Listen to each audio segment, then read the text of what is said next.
Happy Monday, everyone. This is Martha with Nature Niche.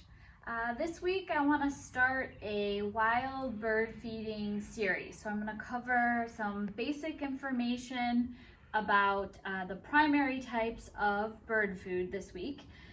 As we head into winter and colder temperatures and thinking about Thanksgiving, I would like to try to help you figure out how best to feed your wild birds and just show them how thankful we are for all the entertainment and just sort of relaxing time watching them in our backyards.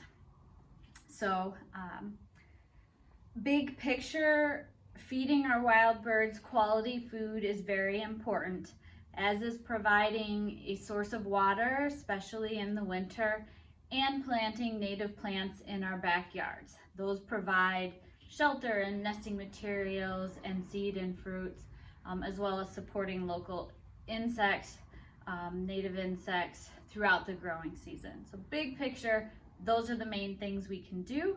And today I'm going to talk about supplementing wild bird diets with different feeding options.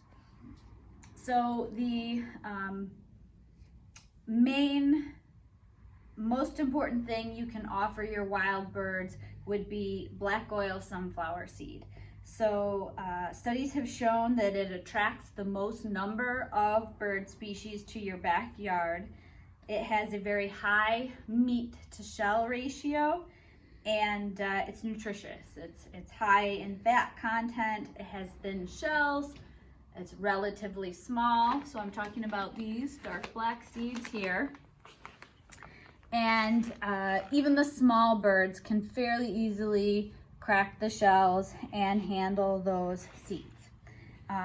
If you don't like the mess, you don't like the hulls, I suggest feeding just sunflower hearts as an alternative. You still get that great nutrition. It is a bit more expensive, but you don't have to rake up shells under your feeders that way.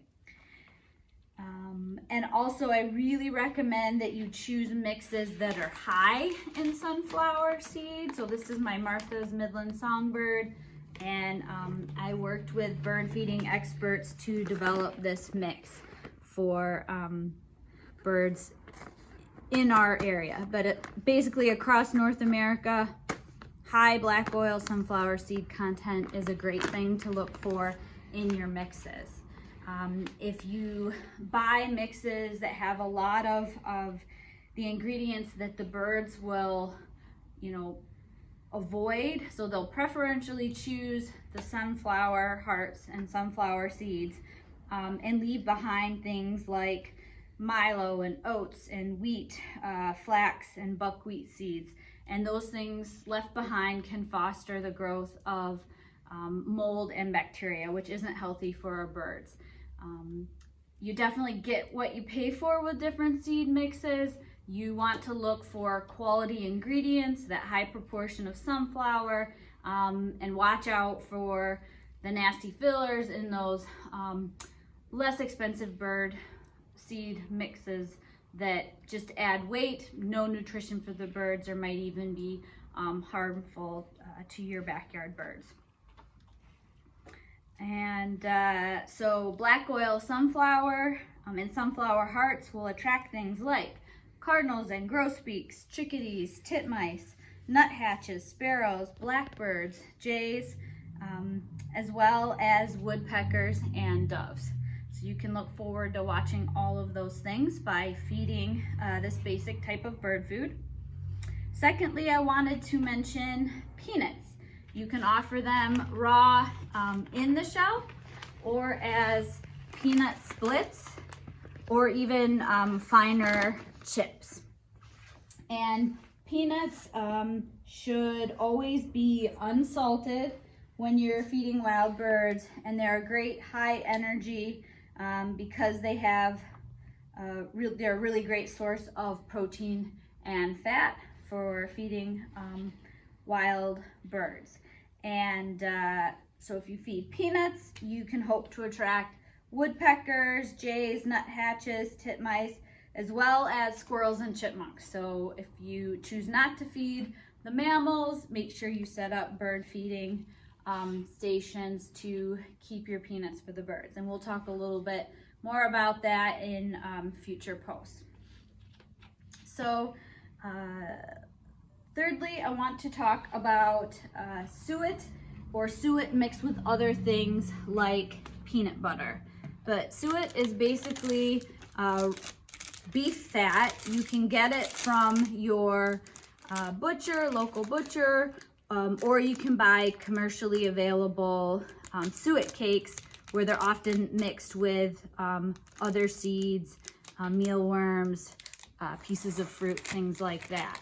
And suet is really a great type of feed to offer over the winter. It is very high energy, and it can be mixed with other things. It's pretty easy to offer. Just remember that if you're getting your suet from the butcher, that it can go rancid faster, especially in periods of warm weather. And suet attracts woodpeckers, especially chickadees, titmice, nuthatches, and depending on how you offer it, other species like bluebirds. And on the peanut butter note, if you're using peanut butter or mixing it, or using products with peanut butter and suet mixed, it's important to make sure you're selecting products that don't have hydrogenated oil in them. Look for the peanut butter, crunchy peanut butter, where peanuts is the only ingredient. So very quickly, there are some other types of seeds that you can offer. Now we're getting more into especially trying to attract certain bird species. So for example, thistle or Niger, or mixes marketed for finches that have sunflower hearts chopped up with the small black thistle seeds. They're in general more expensive than standard sunflower seed mixes, but they're a great way to attract goldfinches, house and purple finches, pine siskins, some of those smaller birds. So that might be something for you to consider. Safflower is a type of seed that you can feed on its own. This NutriSaff is a hybrid which offers really high fat and protein content. Many bird species like it, and squirrels and some of the bigger birds like grackles and European starlings tend to avoid it. So if you have problems with those species, that might be something that you consider. And I wanted to mention briefly dried mealworms. So your birds that eat a lot of insects, things like bluebirds especially love mealworms. And you can also offer a mixture of dried mealworms and dried fruit to attract species to your winter feeders. Things like raisins and cranberries. You can put out pieces of citrus fruit, apples, melon rinds, and offer some good vitamins and minerals that are hard to come by in the winter. So hopefully that helps just get you started. I know it can be a little overwhelming if you're just starting to do wild bird feeding. Just remember, look for those quality ingredients, choose mixes that are made from those basic things that feed the widest variety of bird species. And if you need any help, please come into the store or give us a call. I'd love to help you out as you feed our feathered and furry friends this winter. Take care.